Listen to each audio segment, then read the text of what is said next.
there are 6 things that we're going to be covering off in this particular seminar. We're going to be talking about the welcome email, the very first email that you send, because that has a very special place in email marketing. We're going to be talking about the Australian privacy principles. We're going to be talking about your list, and in particular using segmentation to increase your relevancy and not spam. So we're going to be talking about those 3 things. And the other three things we're going to be talking about is the frequency. How frequently should you be sending emails out? We'll touch upon an annual opt-out email, and we're going to talk about the tone, what words you use in the tone, the general tone of your email. So those 6 things are really the backbone between doing good email marketing, not spamming, but doing good, relevant email marketing. Some of the key things in this email, which is on that PDF, that link that we sent through, is might sound strange, but it begins with hello. Hello, welcome. Isn't that nice to do? Isn't that a nice thing to do in your email? It certainly is. And if this is their first email, this is what you want to be doing. So we're talking about the very first email that you send someone. And this happens in 2 different ways usually. Okay, it either happens if you've got a mature list and you've got that in MailChimp or Campaign Monitor or whatever you're using, and you've got an automated email, if you like, as somebody joins your list, you've got some automation happening where it's an automatic welcome email, and this would be an example of where you'd use that. Another usual or often done way of this is that if you've been to a trade show, let's say, or you've been to a networking event, and the day after you go, oh, I'll put those 6 people into my email list, or those 20 or 30 people into my email list, and you might have an Excel spreadsheet and you import them in. They might get the automated email, or sometimes they might get a special particular email that maybe is a little bit different, but it'll have something like, hello, welcome. This is what my suggestion is that it has. And I've used this lots and lots across different industries, and it works a treat. Hello, welcome. This is what we're going to be doing with our e-newsletters. And look, but if I've got it wrong, if I've added you to my list and really you didn't want to be added, unsubscribe here. Now, we always know that with our emails, we have an unsubscribe at the bottom in the footer, probably in 8-point font, incy wincy, hardly anybody can see it, you know. So here it's up front and center, and that is deliberate. And then we also have a photo. Here's a mugshot of me, just in case you can't quite connect the name, but you can connect the face, and, you know, just a lovely little bit about that. So there's an example of a welcome email. Here's another example of a welcome email. So this is my mugshot now on there. Again, it says, hi, welcome. And that's no coincidence, it's deliberate. We send a newsletter about once a fortnight, but hey, look, if you'd rather not have it, unsubscribe here. Or if we've got the wrong details, my mugshot. And you can also see here that it says, I really enjoyed meeting you at the Tonsley Business Expo. So what I've done there is I've given them some context. How did I end up on her list? Well, you attended the Tonsley Business Expo, and so did I. And so now I'm sending you this welcome email into my e-newsletter list. So this is the welcome email. And not surprisingly, what they have in common, and what my recommendation is to you, is to always have this first email. It gets a higher open rate than any other email you will send. And I haven't actually come across an exception. Oh no, there are a few exceptions, which I won't go into, but generally speaking, it really is a high open rate, not to put any pressure on you. You want to say welcome. You want to kind of be going, how come I'm receiving this? And you want that unsubscribe front and center. And that to me, and if you want to know how many people unsubscribe, about 2%, you know, maybe 1%. Not much higher than 2%. So it's not a high rate. So out of 100 people, 2 unsubscribe, 98 don't. And so what you've done is build trust with those 98 that haven't unsubscribed, because they kind of go, well, if she just added me to my list, to her list, but she's willing for me to unsubscribe, she's probably not going to spam me. That's kind of like the next logical reasoning beyond that, isn't it? So having the unsubscribe front and center is just a really good trust building exercise. And I'd encourage you to do it. And I'd encourage you to think very carefully about this first email. So on average, and we all know that averages change, but on average, your email marketing is likely to get around a 30% open rate. That's give or take. That's generally what, the bigger the list, the lower that rate will go down. The smaller the list, it might be 25%. If you're not getting on average above 25%, I would be encouraging you to reconsider what can you be doing to get around that open rate. And what, for some of you, you'll go 30%, gee, that's low. Well, that's just what it is. Your first email, this first email is likely to get 50%. So that's the difference. This one is likely to be opened. So any questions or thoughts on this is the first of the 6 strategies for not spamming. If you've got any thoughts and you want to add them to the chat room or any questions, please feel free to put those into the chat. Fiona, can I ask a question? Sure. I'm using MailChimp and those unsubscribe button is already preset. How can I change it to front and center? Because I'm not quite sure what is the hyperlink I would be able to, for that subscribe button. Yes. So if you're using something like MailChimp, but even if you're using another package, MailChimp have an article on this, and probably the other packages do as well, but there is a merge field. It's an unsubscribe merge field. And even if you go to the bottom of your email and copy paste, I'm not sure a copy paste will 100% work, but it might, and you can copy and then paste it, up to the top of your email.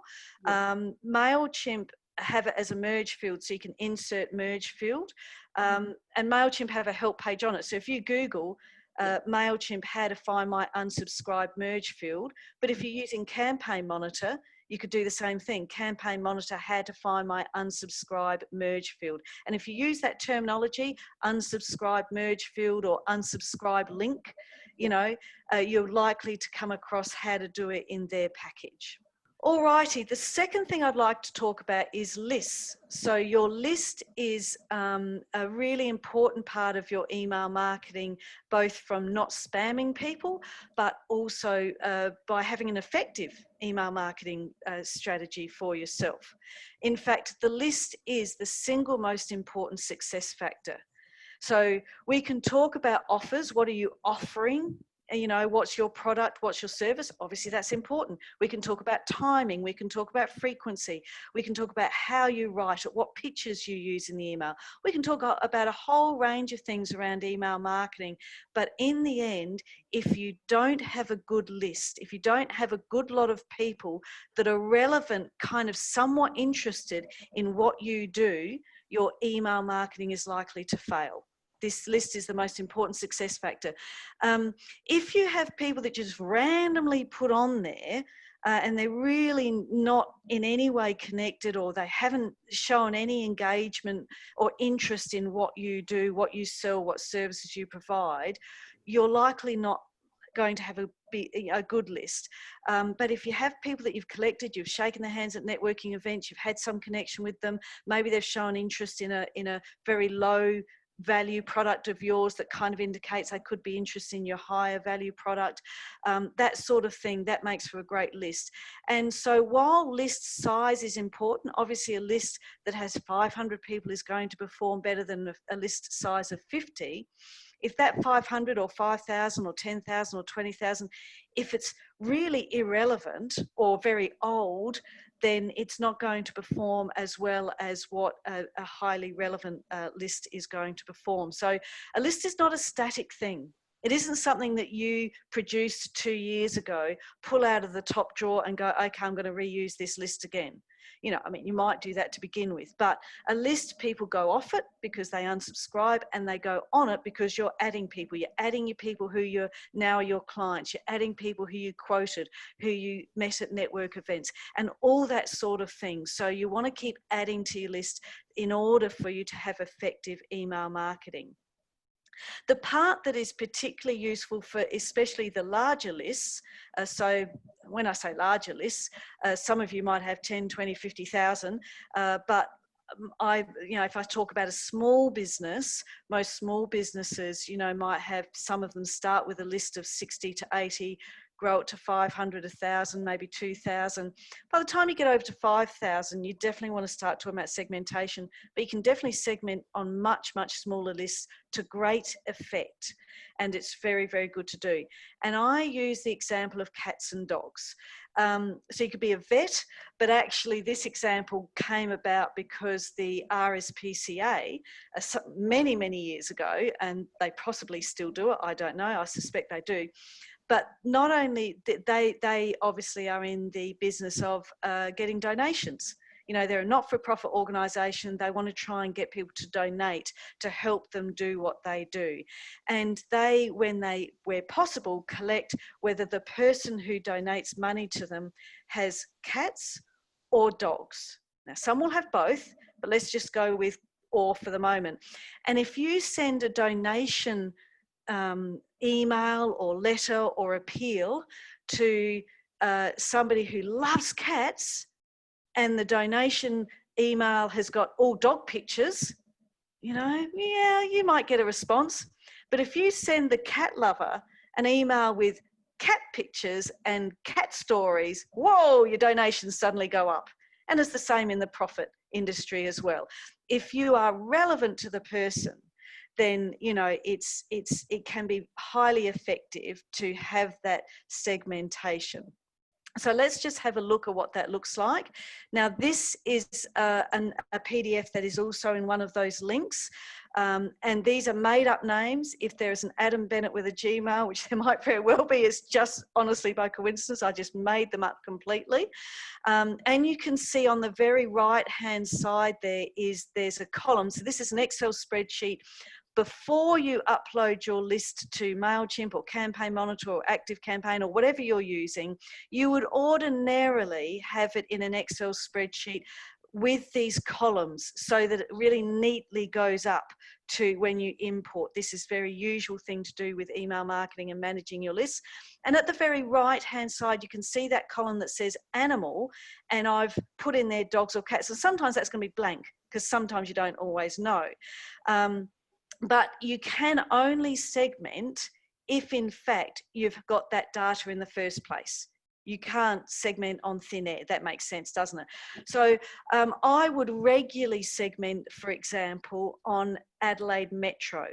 So pre-COVID-19 and presumably post-COVID-19, when we're doing a few face-to-face seminars, if I'm holding a seminar out in the southern suburbs, I won't want to send that to people who live in Elizabeth or Salisbury. If I'm doing a seminar out in the northern suburbs, I won't want to send it to people who live in Christie's Beach or Noarlunga. Because good as I think I might be, I'm not that good enough to, get people traveling, an hour or two across the town. I know. So, that would be a fairly common segmentation for me to do based on South Australia and postcode. But you might have for your business particular segmentations that make sense to you. And if you do, and you've got a large list, then you would want to consider how you might prepare your list, and that will help you make your email marketing more relevant, which means you're not going to spam. Certainly not spam as much or spam at all, because your emails will be relevant to the people that you're sending them to. So that's our bit on segmentation. So we've covered off 2 of the 6. We've covered off a welcome email, and we have covered off relevancy of your list or your list preparation. So we've got 4 to go in terms of my theory on how not to spam people. This next one is Australian privacy principles. So there are actually regulations. There is legislation around who you can and cannot email market to. And I think in Australia, we've got a good balance of what our privacy principles are. And there's 4, you can read the whole document, but I'm going to distill it down for you to 4 main things. And if you do these 4 things, I think you'll be right. And 2 are easy. One is easy, but you just kind of got to get your head around it, and the other one's a little bit harder. So we'll go through those 4 things. the 4 things are that you need to know and implement are: you must have, according to legislation, an opt-out or an unsubscribe on all your email marketing, your marketing emails. Now, all the bulk email software that I've mentioned previously, all those, but they do it by default. You can't send an email via MailChimp or ActiveCampaign without having the unsubscribe. So tick, done, you will have that done. Privacy policy, you must have a privacy policy. That's part of the legislation. The legislation doesn't really kind of say what you need in that privacy policy, not much anyway, but you've got to have one. It could be online, doesn't have to be online. So your privacy policy could be on a typewritten on an A4 piece of paper in your second shelf on your office desk. But as long as you can pull it out, if somebody asks, what is your privacy policy? Typically what will be covered under a privacy policy is who do you email market to, and what information do you collect? Are you collecting criminal records or health information? Now, if you are doing any of that stuff, financial information too, potentially, if you're collecting any of that information, that could be considered sensitive data. And you need to really pay attention to this, because that comes into a different level, and you might even want to consult a lawyer to make sure you get this right, or certainly consult, if you look up Google Australian privacy policy regulations, or privacy principles, you might find something. So if you're in that category where you're collecting sensitive, what they call sensitive information, you do need to pay more attention to your privacy policy. If you're like most of us and you're really only collecting names and addresses and email addresses, then really, a basic privacy policy will do you fine. You have to have it. If somebody asks for it, you need to be able to give it to them. And in my experience, very rarely, if any, do people ever ask for it, but it is in our legislation. So they're 2 relatively easy ones. Express or inferred consent. This is the one where you go, what does that mean? What's that about? So express consent is if I say to you, John, I'm going to put you on my e-newsletter list. And you say, yep, fine, Fiona. That's express consent. Yes, I know you've asked me the question, you've asked me very directly. I've given you my approval, tick, express consent. So I'm allowed to put John now on my newsletter list. Inferred consent is, would you reasonably expect to land up on that person's email list? So let's take this example. You have registered for a workshop with Polaris. Would you reasonably expect that you're going to end up on their email list? Now, I would say yes, you would. Somebody else might say no. It's a bit of a judgment call, but I would say yes to that. And so I feel that passes the bar. But, it's going to be a different judgment. But this is why I like the email, the welcome email, because if you've made the wrong judgment, if you have, you've then got that unsubscribe front and center. So at least, if you've kind of gone a little bit too far along that path, you've got that, look, I put you on my e-newsletter list, here's my welcome email, but don't get it wrong, here's the unsubscribe. So that, I think the 2 together work really, really well. And I have a question here. Would you say the same thing if you made an e-commerce purchase? Well, that is very interesting. I would reasonably expect to land up on an email list if I had made a purchase. I wouldn't see that as unusual. I would see it pretty much usual. But, other people may have a different feeling about that. And again, that welcome email, I think, works in that case as well, is that you still offer them that unsubscribe front and center. The source, this is the one that hardly anyone does. I got to say, I've seen a lot of lists, I've seen a lot of email marketing, hardly anyone does this, but by law you should. So let's revisit, let's just have a look at this first. Source field, the source is how did somebody come to be on my list? And it never changes. Source field never changes. So if somebody attended one of my workshops and I put them on my list, and then that's how they came to be on there. and I might have nothing to do with them ever again. They might become a client of mine. But the reason why they originally came on my list was their workshop. Or I've got club here. It might have been that I was in a car club with them. They were kind of like a friend or a colleague, and I decided to add them. You know, it might be this Tonsley Expo I mentioned before. So, you know, I might know them through LinkedIn. So the example source field you add into your list, and you are supposed to be able to answer the question, should someone ask you, that ends up on your list, and they say, how did I end up on your list? You should be able to go, oh, you attended a workshop. Now, in most bulk email software packages, they date stamp stuff. So if I had both the workshop plus I knew it was January 2018, I could go back to my diary in January 2018 and go, oh, well, it must have been the workshop on Facebook or on email marketing, because that's the workshop I did then. Don't be too specific on your source options, because it will become unmanageable. Try and make them a little bit generic. You don't have to be exact. You just got to have an idea. Else it'll be absolutely unmanageable. And the way that that might look like on an Excel spreadsheet, you may or may not have noticed this before. This is exactly the same Excel spreadsheet that I had up before.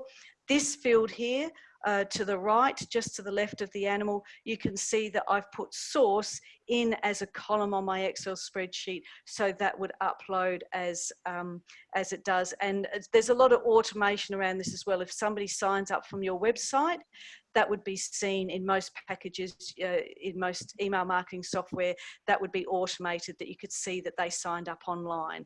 So some of this is automated, some of it is manual, but that's the information around the source and the privacy principles. So that's the 4. If there was any questions at this point, I can see a couple of questions coming through, so I will answer them. But we're now 3 into our 6, if you remember.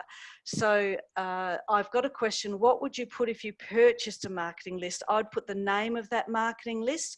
So if that marketing list was Victorians who had and you might even name the company who you got it from, but they will have a name for that list, and I would put the list name on there. Alrighty, I will go on to the next one, which is frequency. How frequently should you email? This is definitely how not to spam, because if you are emailing lots and lots and lots, I think we could very much say that is spamming. So how frequent is frequent? Well, I think for most of us, once a week is too often. I think you'd have to have a really good reason to be doing more than once a week. As a general average, once a month generally tends to be a really nice time frame for most of us. Some of us are seasonal, some of us are winter, autumn, spring, summer, so it might even be only once every 3 months. If you're doing your email marketing any less than 3 months, don't do it at all. I would suggest. It's just not worth all the effort that you're putting in there. You're growing your list, you're doing these things. You know, if you're doing it less than once to 3 months, do some other promotional strategy, because I don't think you've really invested the time that you need to make email marketing work. So once every 3 months would be the minimum. Once every 2 months is fine. Once a month is fine. If you're doing it more than once a month, you can, and then it comes much down to the tone, which we're about to talk about soon, because once a fortnight is probably okay. Once a week, I think you'd be really stretching it. But if, say, for example, you said, well, I want to do once a week because this is when it's really hot, then you might do once a week for 6 weeks and then nothing for 3 months. And that might be part of your strategy, is just to say, well, I will do it frequently, but I'm not going to keep doing it frequently every week of the year. And that might work for you depending on the product you sell and the services you have. The New Year annual opt-out email. This is number 5, but this is a little bit optional. I've got to say, not many people do it, but if you really kind of want to keep your list healthy and clean, you want to try and get through those algorithms that the Gmail and Outlook have for their inbox, like there's a lot of stuff going to promotions or junk or whatever, and this is a method for, an additional method for keeping your list really nice and healthy and clean. And it's pardon me, very similar to the welcome email, in that it puts the, so Marianne, here you can see it actually, it puts the unsubscribe front and center.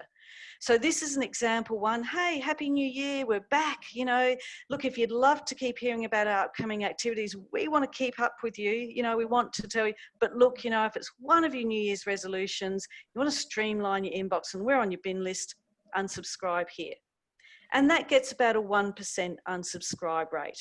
So not very high, you know. And again, for those people who've opened it and seen it, they've gone, oh, yeah, she's still not going to spam me. Fantastic, I'll stay on this list. So that is a little bit optional, and you don't have to do it. You don't have to do any of these things. But, you know, I quite like to do this one.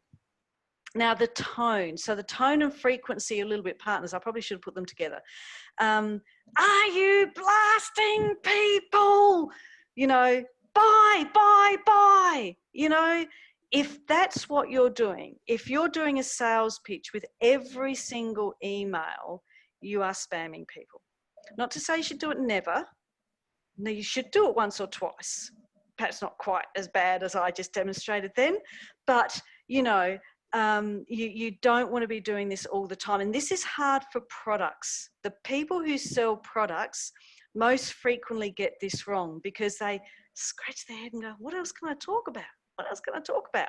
So if you have a product, you know, you can talk about, you know, for example, I saw one of us has a product. I can't remember, I'm sorry, I can't remember which the product name is, but I did go to see a couple of the websites, a special toilet seat for both adults and children. And they also had a shower head that had air. But, you know, you might do, not surprisingly, an article on toilet training methods for your toddler. You know, you're not, you wouldn't even put the product name in there. You're just doing, you know, an article about that. But, you know, when I had a look at some of the other products, a Stratco, if you're on, I know that you had registered.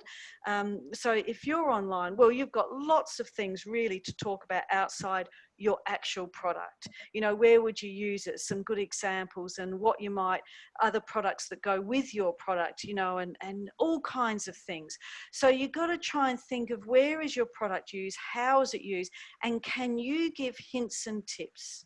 Can you give some further information that you are uniquely placed and you are authoritative to give those hints and tips to these people? Because if you can send emails that are useful, that are valuable and have valuable information, it's not a waste of time. You are still keeping your brand top of mind. They might not be ready to buy your product exactly now, but they might not mind receiving your emails if they're really interesting or useful. You might make them funny, maybe it's not informative you go for, maybe it's a bit of fun you go for in your space.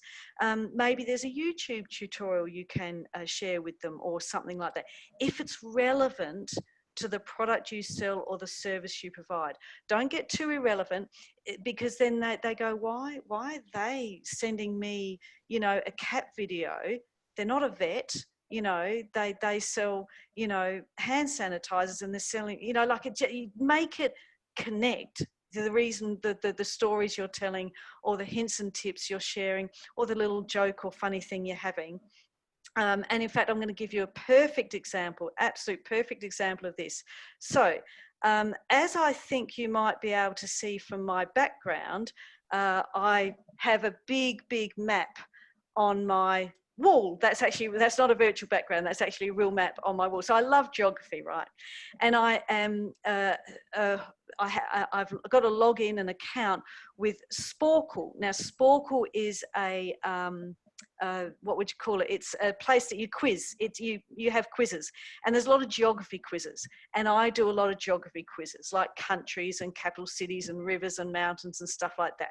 If you'd like to invite me to a quiz night, I can be a geography person, but that's all I can be on that one. Anyway, Sporklers obviously have this information on me. They've worked out that I love geography. And in Canada, there's a province called, Canada call their provinces, we call our states, but there's a province called Yukon, and there's a province called Nunavut. And that's actually a province name in Canada, which you might already know. Anyway, and what they sent me in this email was, we heard some sporklers don't know their Canadian provinces and we're having none of that. And then, you know, the button that says you can do it. Now, I just laughed my head off. It was a surprise and delight email. You know, they weren't saying sign up now or get a freebie deal or get 30% off, or they weren't doing any of that. But they've got their name, just Sporkle, and I knew it came from them because I could see in my inbox. So they kind of reached that, oh, they're top of my mind. They're doing it in a fun way, a surprise and delight. So you can't do all your emails like this, because then kind of you've got to do some as a sales pitch. So what we want you to do is sprinkle those sales pitch emails in amongst other interesting, informative stuff. And that way you can, you know, continue your conversation with those people on your list, and you will find that your open rate stays healthy and nice and high. So that's what I would suggest with regard to your tone. So, do we have any questions at this point in time? Lana, that toilets you talk about actually is my website, and I do have a blog regarding the toilet training, but I haven't posted out as an email to my email subscribers. The reason for that, they already bought the toilet seat from me, so I'm just wondering, would that still relevant to send that email to them, or?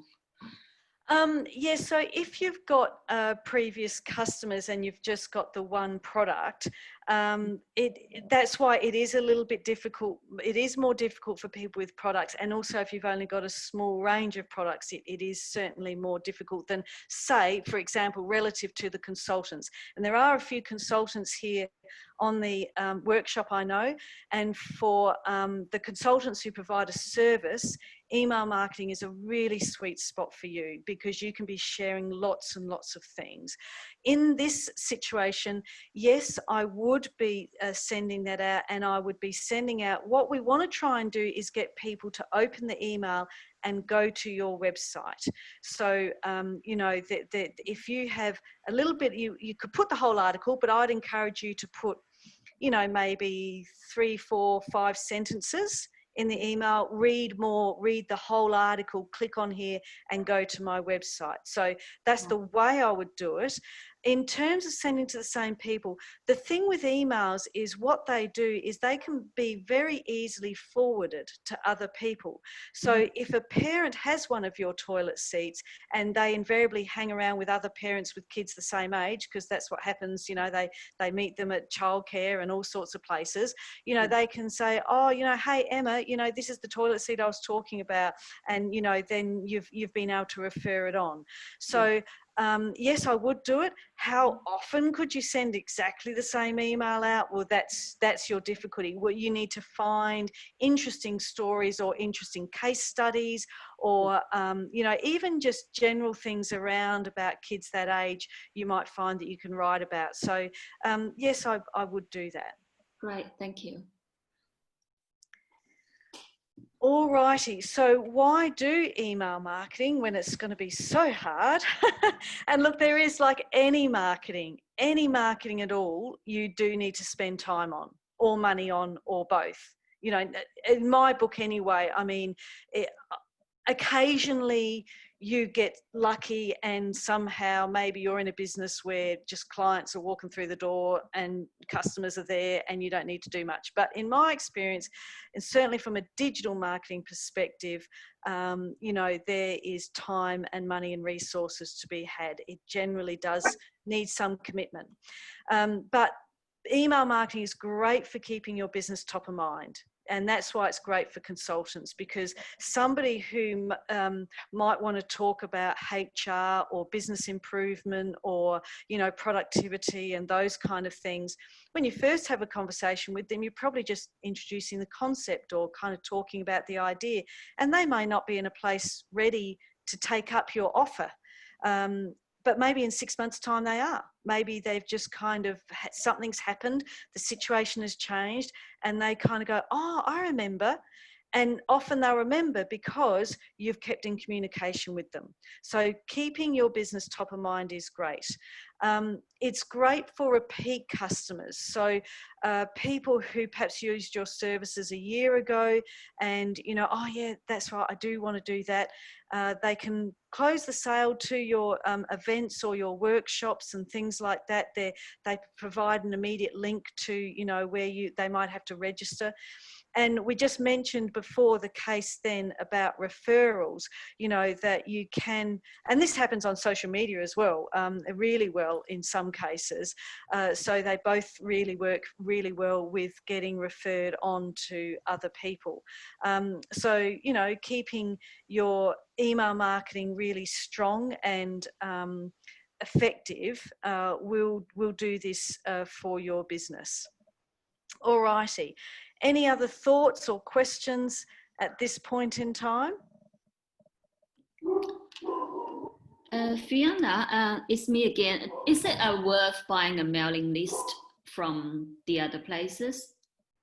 Email, yeah, so buying lists is a little bit fraught with problems.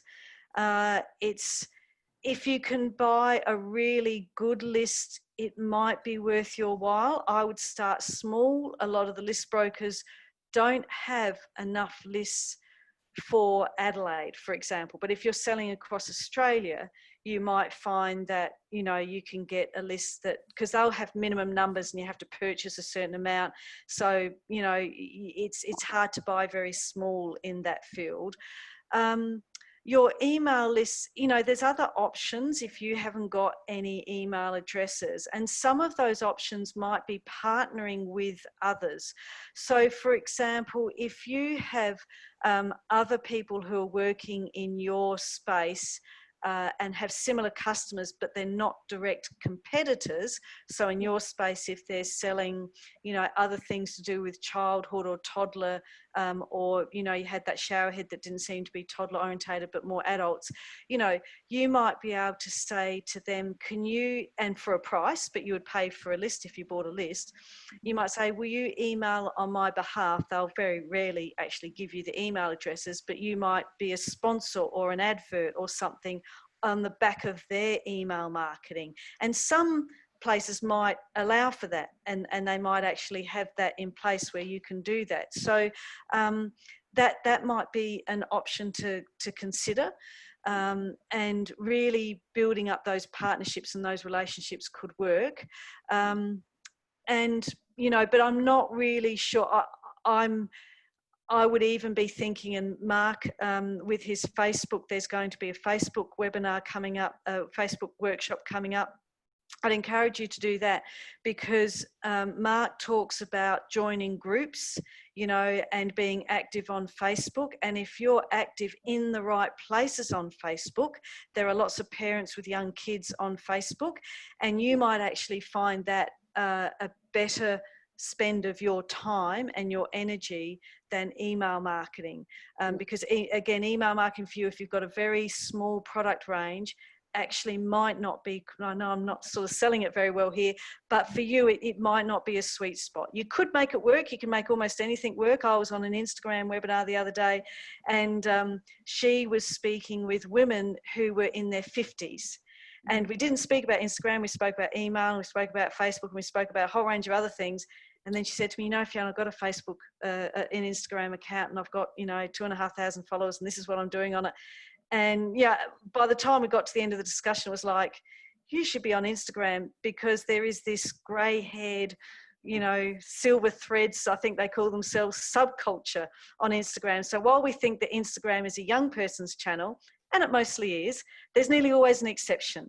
There's nearly always an exception. So while I'm saying it might not be a sweet spot for you, if you're really good at it and you really love it, you might make this work, but it's not a natural sweet spot for a very minimal range. If you've got a big range, or if you've got a range like the Stratco one, where there's a whole lot of other things happening in terms of installation and, you know, guides and how-tos and DIY and all that sort of stuff, it's a little bit different.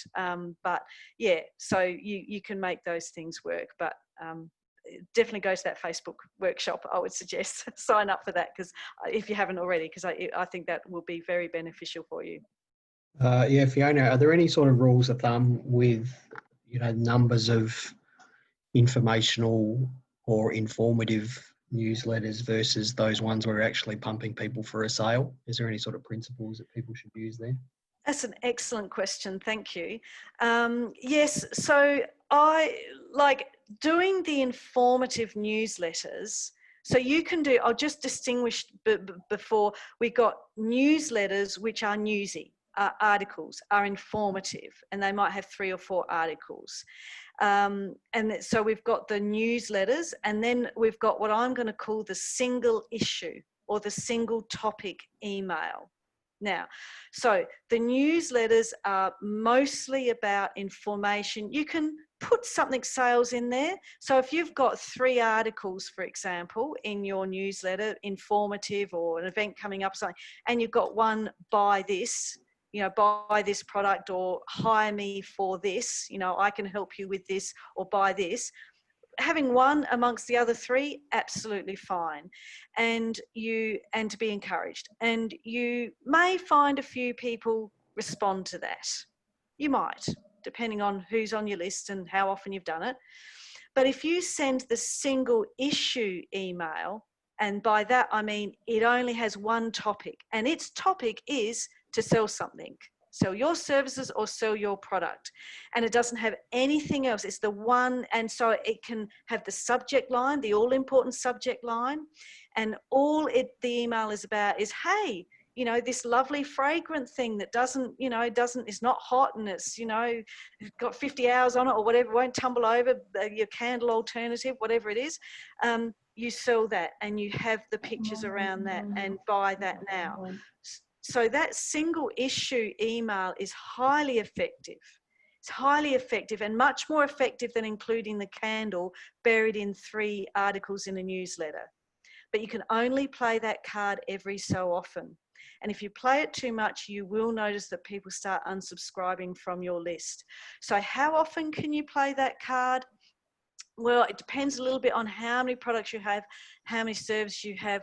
But I would suggest, let's take an example. If you're doing an e-newsletter with these helpful articles and a little bit of a low-key sales pitch, shall we say, and you're doing that once a month, you can afford to do a really sales pitchy email maybe once every 2nd month. Now, you can do it more frequently than that if you're happy to, and you understand that you're going to burn your list, which you probably will, but you'll only slowly burn it.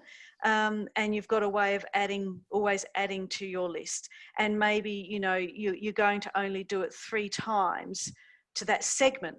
So in other words, if you've segmented your list and you say, right, they've received 3 of those emails, those really sales pitch emails, that's it, that's my limit. I'm not going to do it again to that segment for another year. So you give them a rest. So there's various different ways you can do it.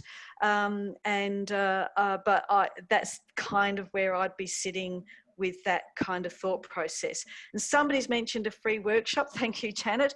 So a free workshop is still wanting people to attend, still wanting people to register, and it's still in some ways selling something, but you're right, it's free, so it's not really selling. But they are going to invest their time, like people have here. They've invested a whole hour, and most people will see that as a pretty precious commodity. So yes, you can get away with a free workshop more, I believe, than what you can with a product. But it still has its kind of limitations, because people go, yeah, I know about it already. I know about it already. If I wanted to know about that, I'd just go to your website. So there's still an end game where you can't keep doing it, but I think you can get away with it a little bit more. And in your case, where you've got several free workshops, you can, of course, pack them up with an email that says free workshops, here they are coming up. And you can get, in that instance, even though I said it was a single topic, in some ways they can all go under that one umbrella. So that's the way I'd probably be looking at that. All righty then. So your action plan from this webinar, I hope, is something along the lines of build and grow your list. A list is not a static thing. You do need to keep adding people to it. You can add friends and family. That's absolutely fine. In fact, that's where most lists will start. But certainly people who have purchased from you, people who are clients, people who you've quoted on, your partners, your suppliers. So if you have a big chain of suppliers and a big chain of partners, you want them to be on this email list. You might have it noted that they are a partner or a supplier, so that you can segment accordingly. But building and growing your list is an important thing to be doing. And you want to have a look at that communication calendar. And I've already mentioned a typical, it's not always done this way, but a typical communication calendar is the e-newsletter, which is monthly, and the single issue call to action emails, which are dotted in between. Now, of course, coming up to things like Christmas, Mother's Day, Easter, you know, those kind of seasonal things, you can ramp it up a bit. You know, so you want to save, if you're in that category where you can actually, yours is something like a gift or something that can be used at that time frame, then you want to save your single issue call to action emails kind of, and you might do 2 or 3 in a row.